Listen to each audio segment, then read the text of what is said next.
Assalamualaikum warahmatullahi wabarakatuh. Halo sahabat semua, kami dari kelompok 2 ingin membahas mengenai managing effectively. Wah, bener banget nih lah, pembahasan kita kali ini pastinya bakal seru dan menarik banget ya lah. Tapi sebelumnya kita akan memperkenalkan diri kita terlebih dahulu. Saya Muhammad Arik Rafid sebagai ketua kelompok dan 3 rekan saya, Irma Febrianti, Nida Aulia, dan Olavia Sukma. Wah, kayaknya teman-teman udah gak sabar nih Rik. Bagaimana sih managing effectively? Yuk langsung aja kita bahas. Selamat menyimak. Istilah tingkat manajemen mengacu pada garis demarkasi antara berbagai posisi manajerial dalam suatu organisasi. Jumlah tingkatan dalam manajemen meningkat ketika ukuran bisnis dan tenaga meningkat, begitupun sebaliknya. Tingkat manajemen menentukan rantai komando, jumlah wewenang, dan status yang dinikmati oleh setiap posisi manajerial. Tingkat manajemen dapat diklasifikasikan dalam 3 kategori besar, yaitu top management, middle management, and low management. Yang pertama, top management atau manajemen tingkat atas. Ini merupakan tingkatan manajemen perusahaan paling tinggi dalam organisasi. Manajemen ini menjalankan kepemimpinan konseptual. Para puncak pimpinan organisasi tidak menangani masalah teknis perusahaan sehari-hari, namun mereka bertanggung jawab dalam menentukan perencanaan, strategi, dan kebijakan organisasi. Top manajemen dipilih oleh para pemegang saham perusahaan dan memiliki tanggung jawab penuh terhadap keseluruhan organisasi yang dipimpinnya. Mereka juga memiliki kewenangan memilih, menempatkan, dan memberhentikan para manajer di bawahnya. Tugas top manajemen antara lain menetapkan rencana baru untuk memperluas produksi dan meningkatkan penjualan, serta mengkomunikasikan rencana tersebut kepada semua manajer. Top manajemen terdiri dari CEO, CFO, dan Vice President of Marketing. CEO adalah wajah dari perusahaan karena seorang CEO adalah orang yang memajukan suatu perusahaan. Tugas CEO diantaranya adalah sebagai pemimpin perusahaan. Seorang CEO harus mampu bertanggung jawab atas perusahaan yang dipimpin serta mampu melakukan inovasi atau perubahan dalam perusahaan. Selanjutnya, CEO sebagai komunikator. Seorang CEO harus bisa menyampaikan aspirasi dari pekerja dan menyampaikan solusi yang terbaik agar keduanya bisa berjalan dengan lancar. Kemudian, CEO bertugas sebagai eksekutor. Seorang CEO harus mampu untuk memperhitungkan setiap detail, dampak positif dan negatif, serta langkah eksekusi ide yang tepat untuk perusahaan. Yang kedua yaitu CFO. CFO adalah pimpinan perusahaan yang bertanggung jawab terhadap segala hal di bidang keuangan. Hal ini meliputi perencanaan keuangan, pencatatan, hingga administrasi perusahaan. Tugas CFO diantaranya adalah mengawasi pelaksanaan keuangan perusahaan. Seorang CFO bertanggung jawab memberikan laporan keuangan dengan akurat kepada stakeholders. Oleh karena itu, dia harus mengawasi pelaksanaan keuangan perusahaan agar berjalan sesuai rencana. Selanjutnya, kebendaharaan. Tugas kebendaharaan CFO adalah menentukan kebijakan keuangan perusahaan berdasarkan kondisi perusahaan. Kemana perusahaan berinvestasi, harus berhutang atau tidak, hingga menghitung risiko keuangan perusahaan. Kemudian, strategi ekonomi dan forecasting. Seorang CFO harus dapat mengidentifikasikan dan memberikan laporan efektivitas strategi perusahaan. Yang ketiga yaitu Vice President of Marketing, yaitu seorang pakar pemasaran yang bertanggung jawab atas hasil pemasaran keseluruhan perusahaan. Tugas dan tanggung jawabnya yaitu mengkoordinasikan fungsi penjualan dan pemasaran perusahaan, meneliti dan mengembangkan strategi dan rencana yang mengidentifikasi peluang pemasaran, pemasaran langsung, dan pengembangan proyek baru, mewakili perusahaan di berbagai komunitas dan pertemuan bisnis untuk mempromosikan perusahaan. Dan yang terakhir, mempromosikan hubungan positif dengan mitra, vendor, dan distributor. Tingkatan yang kedua yaitu middle management atau manajemen tingkat menengah. Manajemen menengah adalah perantara level manajemen puncak yang membuat keputusan dengan manajemen tingkat yang lebih rendah. Manajemen tingkat menengah bertanggung jawab untuk mengkomunikasikan tujuan dan sasaran yang ditetapkan oleh eksekutif puncak ke tingkat manajemen yang lebih rendah dan memastikan bahwa pekerjaan yang dilakukan oleh manajemen tingkat yang lebih rendah selaras dengan tujuan. Middle management terdiri dari sales manager dan plant manager. Pertama, sales manager, yaitu orang yang bertanggung jawab dalam memimpin dan mengerahkan tim sales. Selain itu, mereka juga menganalisis data penjualan serta bertanggung jawab terhadap proses pelatihan tim penjualan. Tugas sales manager diantaranya mengawasi tim penjualan. Sales manager harus mengawasi staff sales dan tim sales secara keseluruhan, serta mampu membuat anak asuhnya jadi sales terbaik. Selanjutnya, menangani keluhan pelanggan. Posisi ini diharuskan mampu menangani keluhan pelanggan, terutama yang berkaitan dengan penjualan. Kemudian, menentukan jadwal waktu promosi. Penentuan waktu promosi dalam hal ini adalah menentukan kapan menggunakan teknik promo atau diskon. Jika tidak, maka perusahaan akan rugi karena kesulitan mendapat keuntungan. Yang kedua yaitu plant manager. Seseorang yang bertanggung jawab atas semua kegiatan bagian proses produksi dan bagian lain di pabrik. Dalam melaksanakan tugas dan tanggung jawabnya, plant manager membawahi manajer produksi dan beberapa supervisor. Tugas seorang plant manager diantaranya menentukan kapasitas produksi sesuai kapasitas pabrik dan sumber daya lainnya. Seorang plant manager harus mempunyai inisiatif rencana dan proses apa yang meminimalkan biaya produksi melalui pemanfaatan yang efektif dari tenaga kerja, peralatan, fasilitas, material, dan modal. Kemudian, menangani masalah strategis dalam permasalahan teknis dapat dilakukan dengan membentuk kelompok dan akuntabilitas individu di seluruh departemen yang ditugaskan untuk masalah pemecahan dan pengurangan biaya, baik secara permanen maupun sementara, tergantung pada kebutuhan. Kemudian, analisa pengembangan produk, mampu menjaga keterampilan individu dan menjaga agar selalu up to date dengan produksi terbaru dan konsep manajemen produksi. Low management terdiri dari account manager dan supervisor. Pertama, account manager, profesi yang berhubungan dengan klien. Biasanya, account manager akan bekerja dengan sekelompok klien yang menggunakan jasa perusahaan untuk mencapai tujuan klien dan mewakili perusahaan untuk berinteraksi dengan mereka. Selain itu, account manager juga harus mampu mengikuti perusahaan pasar serta teknologi yang ada supaya dapat menganalisa dan melakukan pembaharuan apabila diperlukan. Tanggung jawab seorang account manager ialah mengumpulkan dan menganalisis data tentang perilaku konsumen untuk mengetahui kebutuhan konsumen, memberikan solusi informasi, serta alternatif produk yang sesuai dengan kebutuhan. Selanjutnya, bertanggung jawab menjaga kepuasan pelanggan atau klien yang ada saat ini dan memberikan pelayanan yang terbaik. Kemudian, bertanggung jawab untuk bekerja sama dengan tim sales atau account eksekutif dalam rangka mengintegrasikan klien baru dan mempertahankan klien lama. Kedua yaitu supervisor. Supervisor harus bertanggung jawab dalam memastikan semua pekerjaan dilaksanakan dengan baik sehingga semua proses produksi berjalan lancar seperti monitoring, produksi, pengawasan anak buah, melakukan instruksi kerja, bertanggung jawab terhadap keamanan, keselamatan atau kesehatan yang terancam.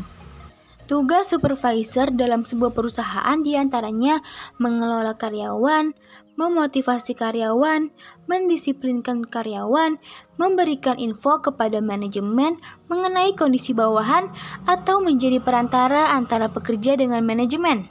Selanjutnya, membuat rencana jangka pendek untuk tugas yang telah ditetapkan oleh atasannya.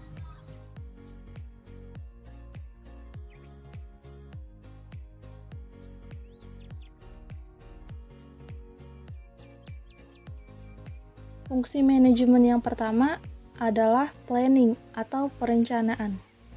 Planning atau perencanaan adalah persiapan perusahaan untuk kondisi bisnis di masa depan. Lalu strategic plan atau rencana. Dalam hal ini, perusahaan mengidentifikasi fokus bisnis utama perusahaan selama periode jangka panjang, mungkin 3 hingga 5 tahun. Rencana ini biasanya mencakup goals atau tujuan dan juga strategi. Goals atau tujuan. Berikut adalah beberapa contoh tujuan dari Bristol Myers Squibb. Yang pertama, memimpin di setiap kategori produk yang ada di setiap pasar geografis tempat kami bersaing.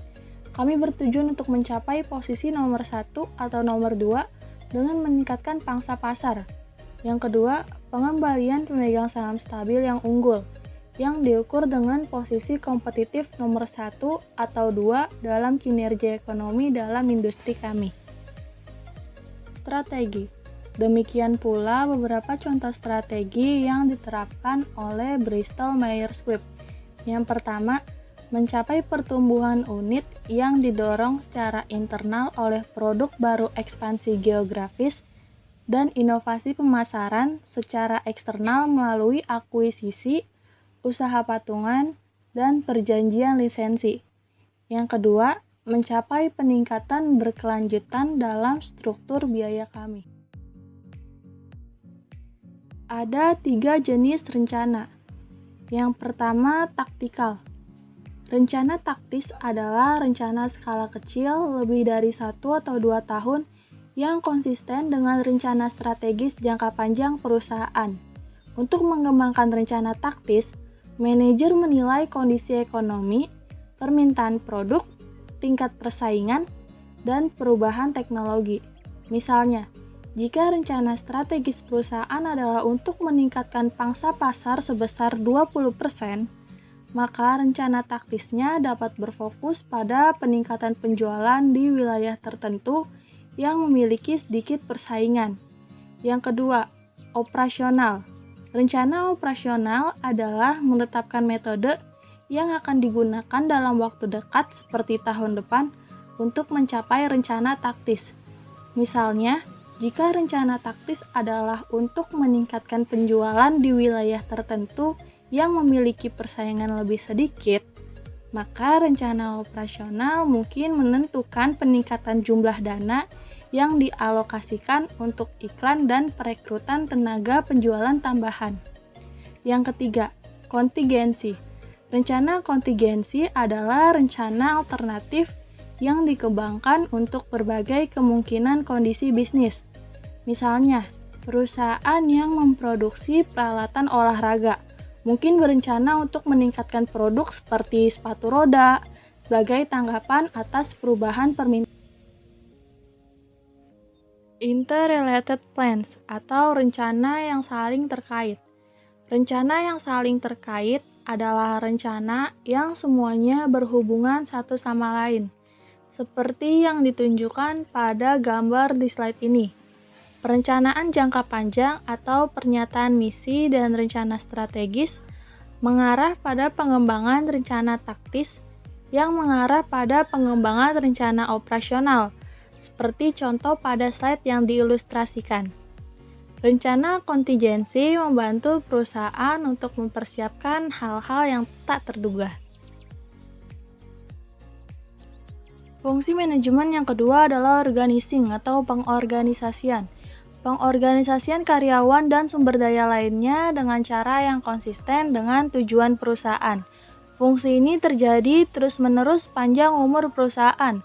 Sebagai contoh, mari kita lihat sebuah perusahaan konstruksi yang membangun rumah. Kontraktor umum memberikan tugas kepada karyawan. Tugas-tugas ini harus diselesaikan dalam urutan tertentu. Karena semua tugas tidak dapat diselesaikan secara bersamaan, kontraktor memiliki pekerja yang bekerja di rumah yang berbeda.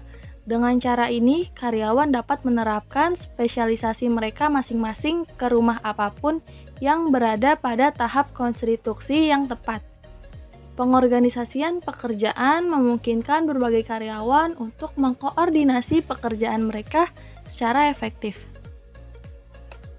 Hal-hal yang mencakup fungsi pengorganisasian. Leadership style. Kepemimpinan adalah proses mempengaruhi kebiasaan orang lain untuk mencapai tujuan bersama. Kepemimpinan tidak hanya melibatkan instruksi tentang cara menyelesaikan tugas, tetapi juga insentif untuk menyelesaikannya dengan benar dan cepat.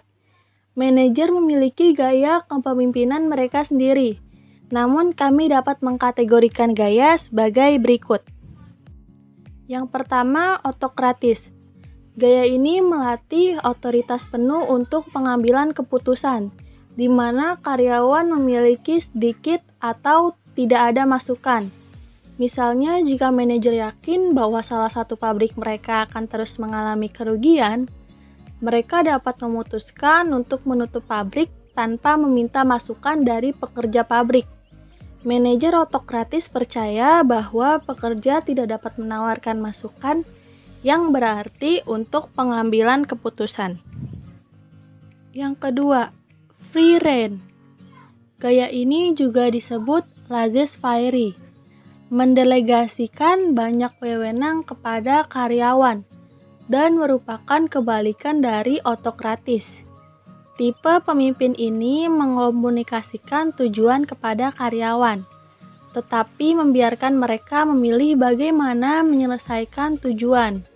Misalnya, manajer dapat memberitahu pekerja di pabrik bahwa kinerja pabrik harus ditingkatkan dan kemudian mengizinkan pekerja untuk menerapkan strategi peningkatan mereka sendiri. Pekerja dalam jenis gaya manajemen ini diharapkan dapat mengelola dan memotivasi diri mereka sendiri setiap hari. Yang ketiga, partisipatif. Gaya ini juga disebut demokratis, menerima beberapa masukan karyawan tetapi biasanya menggunakan otoritas manajemen untuk membuat keputusan. Gaya ini membutuhkan komunikasi yang sering antara manajer dan karyawan. Manajer yang menggunakan gaya ini memungkinkan karyawan untuk mengekspresikan pendapat mereka, tetapi tidak menekan karyawan untuk membuat keputusan besar. Misalnya, manajer pabrik General Motors dapat mempertimbangkan ide pekerja lini perakitan tentang cara meningkatkan kinerja pabrik. Fungsi manajemen yang terakhir adalah controlling atau pengendalian. Pengendalian adalah pemantauan dan evaluasi tugas. Untuk melakukan ini, manajer harus mengukur kinerja dibandingkan dengan standar dan perbandingan yang mereka tetapkan. Misalnya, perusahaan dapat menggunakan fungsi pengendalian untuk menilai operasi perusahaan. Seperti yang ditunjukkan pada slide ini, beberapa standar dapat ditetapkan di seluruh perusahaan seperti laba.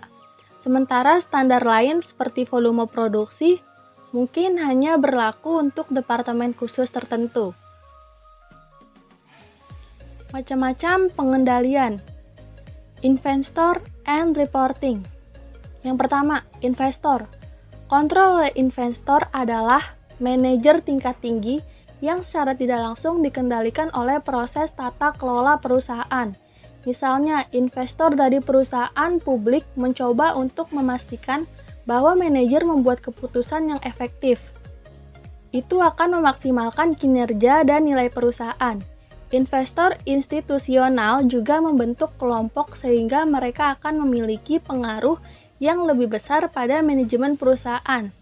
Misalnya, Institutional Shareholder Service atau ISS adalah perusahaan yang mengorganisir pemegang saham institusional untuk mendorong tujuan bersama. Yang kedua, Sarbanes-Oxley Act. Sarbanes-Oxley Act diberlakukan pada tahun 2003 dalam upaya untuk mencegah pelaporan pelanggaran. Hal ini mengharuskan perusahaan untuk menerapkan sistem yang memungkinkan tingkat produktivitas dan profitabilitas mereka dengan mudah dipantau. Sistem harus dirancang untuk mendeteksi perbedaan pelaporan sehingga kinerja keuangan perusahaan yang dilaporkan dapat dengan mudah diperiksa secara berkala. Integration of function atau integrasi fungsi. Integrasi fungsi adalah menunjukkan bagaimana 4 fungsi manajemen, perencanaan, pengorganisasian, pengarahan, dan pengendalian terintegrasi satu sama lain. Sebagai contoh, mari kita lihat perusahaan yang membuat mainan anak-anak yang memutuskan untuk merestrukturisasi operasinya karena penjualan yang rendah. Para manajer puncak membuat rencana strategis baru untuk menghentikan produk mainan plastik dan mulai memproduksi permainan komputer.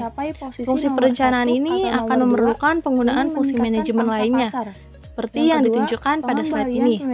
Fungsi pengorganisasian diperlukan untuk menata kembali proses produksi perusahaan agar dapat menghasilkan permainan komputer. Fungsi utama diperlukan untuk memberikan instruksi kepada karyawan tentang cara memproduksi komputer. Fungsi pengendalian diperlukan untuk menentukan apakah proses produksi yang ditetapkan untuk menghasilkan game komputer sudah efisien dan apakah penjualan game komputer setinggi yang diperkirakan. Pemasaran secara eksternal. Software for improvement, perangkat lunak untuk peningkatan. Ada banyak paket software yang dapat membantu manajer menjalankan fungsinya secara efisien. Yang pertama, hiring atau perekrutan. Ada software yang dapat membantu menyaring pelamar berdasarkan prinsip-prinsip psikologis. Misalnya, Cookie Misfile menggunakan perangkat lunak jenis ini. Yang kedua, evaluation atau evaluasi. Ada banyak software yang membantu manajer menyusun dan menulis ulasan, serta mencatat kemajuan karyawan menuju tujuan. Misalnya, sebuah perusahaan dapat menggunakan software untuk mengimplementasikan program pengembangan manajemen di perusahaan. Yang ketiga, manajemen. Ada banyak perangkat lunak yang telah dikembangkan untuk membantu berbagai aktivitas manajemen sehari-hari. Misalnya, software kalender dan penjadwalan yang dapat digunakan untuk janji temu untuk mengatur manajemen waktu. Terus juga ada perangkat lunak kepegawaian yang dapat menjadi dasar sistem kepegawaian yang melacak berbagai informasi seperti penggunaan liburan, tunjangan kesehatan, iuran pensiun, dan lain-lain. Yang keempat, negosiasi. Ada software yang dapat menggunakan model psikologis untuk membantu manajer merancang strategi negosiasi untuk berbagai situasi. Software ini mungkin didasarkan pada berbagai gaya negosiasi yang mungkin berguna ketika berhadapan dengan tipe individu yang berbeda. Yang kelima, decision atau keputusan. Software ini dirancang untuk membantu proses pengambilan keputusan. Misalnya, software dapat membantu manajer membuat keputusan lebih rasional dengan cara yang konsisten secara internal. Yang keenam, creativity atau kreativitas. Software ini dapat merangsang kreativitas manajerial. Misalnya ada paket khusus yang dapat membantu perusahaan memfasilitasi brainstorming di rapat. Managerial skill. Untuk berkinerja baik, manajer mengandalkan 4 jenis keterampilan. Yang pertama, konseptual. Konseptual adalah kemampuan untuk memahami hubungan di antara berbagai jenis tugas perusahaan. Yang kedua, interpersonal. Semua manajer perlu melakukan keterampilan interpersonal, keterampilan yang diperlukan untuk berkomunikasi dengan pelanggan dan karyawan. Yang ketiga, teknikal. Ini adalah keterampilan yang dibutuhkan untuk melakukan tugas-tugas tertentu sehari-hari. Manajer pengawas menggunakan keterampilan ini lebih sering daripada manajemen atas karena mereka lebih dekat dengan produksi. Yang keempat, decision making. Ini adalah keterampilan menggunakan informasi yang ada untuk menentukan bagaimana sumber daya perusahaan dapat dialokasikan. Decision making step atau langkah pengambilan keputusan. Identifikasi kemungkinan keputusan. Misalnya, mari kita asumsikan bahwa kami adalah IBM dan kami mencoba untuk mengakomodasi permintaan baru. Manajer pertama-tama memikirkan cara alternatif untuk mencapai tujuan ini, seperti mempekerjakan lebih banyak pekerja atau mengizinkan lebih banyak waktu lembur untuk pekerja yang ada. Yang kedua, kumpulkan informasi tentang semua kemungkinan keputusan. Misalnya, para manajer di IBM kemudian mengumpulkan informasi yang relevan, termasuk biaya penambahan lebih banyak pekerja atau mengizinkan lebih banyak waktu lembur. Yang ketiga, perkiraan biaya dan manfaat dari setiap keputusan yang mungkin. Misalnya, langkah di atas memungkinkan manajer untuk memperkirakan biaya dan manfaat dari setiap alternatif.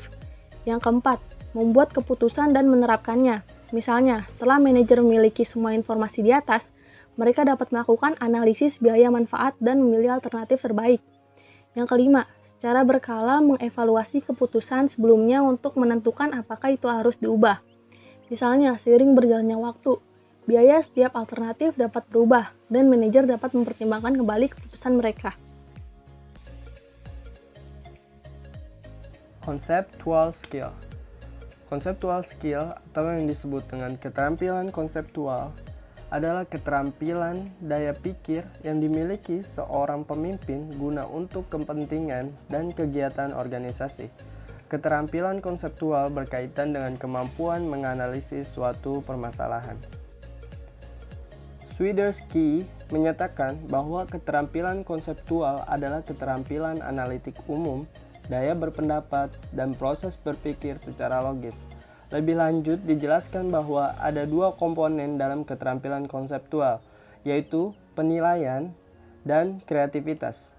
Keterampilan konseptual berkaitan dengan kemampuan mengintegrasikan kepentingan dengan aktivitas organisasi. Hal-hal yang berhubungan dalam conceptual skill antara lain, kemampuan analisis, kemampuan berpikir sosial, ahli atau cakap dalam berbagai macam konsepsi, mampu menganalisis berbagai kejadian, mampu memahami berbagai kecenderungan, mampu mengantisipasi perintah, dan mampu mengenali macam-macam kesempatan dan problem-problem sosial. Managerial skill yang kedua adalah interpersonal skill. Interpersonal skill adalah kemampuan untuk berkomunikasi, berinteraksi, membangun, dan menjaga hubungan dengan orang lain dalam berbagai keadaan dan situasi. Terdapat macam-macam dan contoh interpersonal skill, antara lain yang pertama adalah menyimak. Walaupun kesannya remeh, menyimak atau mendengarkan secara aktif sebenarnya bukan keterampilan yang mudah untuk dilakukan. Pernahkah kalian berada dalam situasi ketika seseorang sedang mencurahkan isi hatinya, kemudian ada orang lain yang menyela dengan ceritanya sendiri? Ingin menjadi pusat perhatian hanyalah salah satu motivasi yang tak selalu disadari oleh sebagian orang, sehingga mereka selalu menyela pembicaraan. Padahal, tahu kapan harus diam dan menyimak adalah contoh komunikasi interpersonal yang cukup sederhana untuk mulai kita terapkan. Yang kedua ada berkomunikasi secara efektif. Kualitas berkomunikasi tak hanya ditentukan oleh pesan verbal yang ingin disampaikan saja, akan tetapi cara menyampaikannya melalui intonasi suara, bahasa tubuh, dan ekspresi wajah itu juga merupakan hal yang penting dalam menyampaikan sebuah pesan dalam berkomunikasi. Yang ketiga adalah empati. Seseorang yang memiliki empati mampu memahami apa yang dirasakan dan dibutuhkan oleh orang lain. Biasanya orang dengan empati tinggi mudah bergaul dan memiliki banyak teman. Yang keempat ada problem solving atau penyelesaian masalah. Hidup tidak akan mungkin dilalui tanpa adanya masalah. Itulah sebabnya menyelesaikan masalah merupakan keterampilan interpersonal yang sangat dibutuhkan. Seseorang dengan orientasi problem solving yang baik biasanya memiliki kemampuan untuk berpikir kritis dan bernalar logis. Pula dibutuhkan karakter ulet dalam memecahkan setiap permasalahan dalam bentuk apapun itu. Macam dan contoh interpersonal skill yang dibutuhkan terakhir adalah leadership. Leadership adalah salah satu contoh interpersonal skill yang mengintegrasikan beberapa skill sekaligus di dalamnya. Seseorang dengan kemampuan kepemimpinan atau leadership yang baik biasanya memiliki empati, dapat diandalkan, mampu berkomunikasi dengan baik dan efektif, dapat menyimak dan mendengarkan secara aktif, memberikan feedback atau kritik yang membangun dengan cermat dan tepat. Bahkan mungkin mahir membujuk atau bernegosiasi dengan orang lain agar tujuan yang diinginkan dapat tercapai. Dan pembahasan yang terakhir adalah decision making. Decision making atau yang juga sering disebut dengan pengambilan keputusan merupakan suatu proses pemikiran yang terjadi dalam hal memilih beberapa alternatif atau kemungkinan yang ditawarkan. Umumnya setiap orang akan memilih alternatif atau kemungkinan yang dirasa dan dinilai paling cocok atau sesuai dengan tujuan individunya. Langkah-langkah dalam decision making atau pengambilan keputusan. Langkah pertama, identifikasi keputusan. Kita menyadari bahwa kita perlu membuat keputusan. Maka dari itu, cobalah untuk mendefinisikan dengan jelas sifat keputusan yang harus dibuat. Langkah pertama ini merupakan langkah yang sangat penting. Langkah kedua, kumpulkan informasi yang relevan. Kumpulkan beberapa informasi terkait sebelum kita membuat sebuah keputusan. Informasi apa yang dibutuhkan, sumber informasi yang terbaik, dan cara mendapatkannya. Langkah ini melibatkan pekerjaan internal dan eksternal. Beberapa informasi bersifat eksternal, kita akan mencarinya melalui proses penilaian diri. Dan informasi lain yang bersifat eksternal, kita akan menemukannya secara online, di buku, dari orang lain, dan dari sumber yang lain. Langkah ketiga, perkirakan biaya yang diperlukan dan juga keuntungan dari setiap keputusan yang diambil. Perlu diketahui bahwa pengambilan keputusan dapat mempengaruhi segala macam hal yang akan terjadi. Maka dari itu diperlukan adanya perkiraan yang baik dalam mengambil keputusan. Prinsip ekonomi mengajari kita agar mengorbankan sesuatu dengan seminimal mungkin dan dapatkan keuntungan dengan semaksimal mungkin. Langkah terakhir yaitu yang keempat adalah secara berkala kita mengevaluasi keputusan yang sebelumnya untuk memutuskan apakah keputusan sebelumnya perlu untuk diubah atau tidak. Kita telah menentukan langkah-langkah dengan melihat aspek-aspek yang diperlukan. Akan tetapi, bukan tidak mungkin dalam mengambil keputusan terdapat kesalahan, baik itu kesalahan besar maupun kecil. Diperlukan adanya evaluasi dari setiap keputusan yang kita ambil, agar terjadinya resiko yang disebabkan oleh pengambilan keputusan dapat diminimalisir. Dan juga agar menjadi tolak ukur dalam pengambilan keputusan selanjutnya.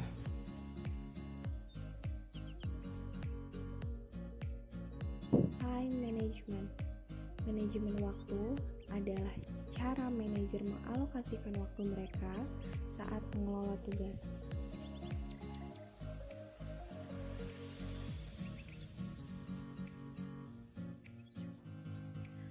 Ada 5 pedoman utama untuk manajemen waktu yang baik. Yang pertama, tetapkan prioritas yang tepat. Salah satu alasan utama masalah manajemen waktu adalah bahwa manajer kehilangan peran mereka. Misalnya, manajer regional mungkin perlu melakukan tugas-tugas ini, menyelesaikan masalah dengan klien, dan menghibur klien baru. Menghibur klien baru jauh lebih menyenangkan, sehingga manajer regional dapat menghabiskan lebih banyak waktu untuk melakukan itu. Dengan hasil menumpuknya masalah pelanggan yang belum terselesaikan. Prioritas perlu ditetapkan untuk apa yang terbaik bagi perusahaan, bukan apa yang paling menyenangkan. Yang kedua, jadwalkan interval waktu yang lama untuk tugas-tugas besar. Manajer mungkin perlu menjadwalkan blok waktu yang besar untuk fokus pada tugas-tugas besar. Semburan waktu singkat pada proyek besar cenderung membuat waktu bagi manajer untuk menyegarkan ingatan mereka tentang masalah utama setiap kali mereka memulai. Yang ketiga, minimalkan interupsi. Semua manajer terganggu di tempat kerja, tetapi yang terbaik adalah jika upaya dapat dilakukan untuk tetap fokus pada tugas.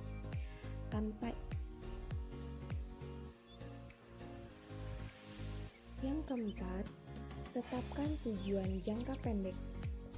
Manajer harus menetapkan tujuan jangka pendek untuk membuat kemajuan bertahap menuju tugas-tugas besar. Dengan kata lain, pecahkan tugas-tugas besar menjadi komponen-komponen yang lebih kecil dan tetapkan tujuan menuju pencapaiannya.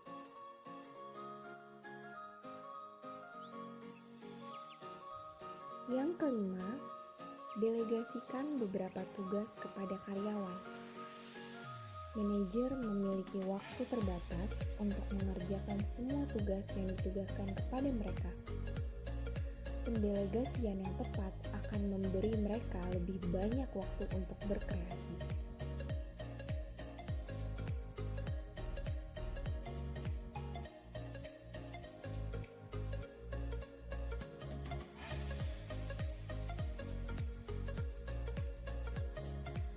Efisien meetings.